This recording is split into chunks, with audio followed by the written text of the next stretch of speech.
Mint Mobile versus AT&T. So when you compare these two platforms, these two carriers, in terms of network coverage, I would say Mint Mobile operates on T-Mobile's network and it's known for its extensive 5G coverage, especially in urban and suburban areas.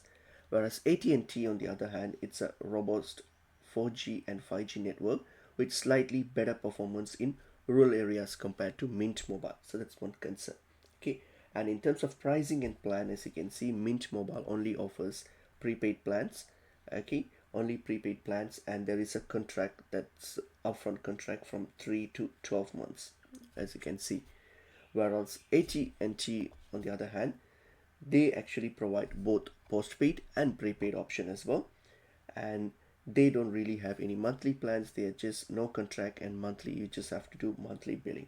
So Mobile sort of provides an budget friendly prepaid plans compared to AT&T. They only provide they provide both postpaid and prepaid, but it's slightly expensive. So which is the best one? So I would say, like, you can use Mint Mobile if you seek affordable plans and are comfortable with prepaid structure, and your primary use is in urban and suburban areas. Okay, and you don't need any perks like streaming devices and stuff. Then Mint is the best option.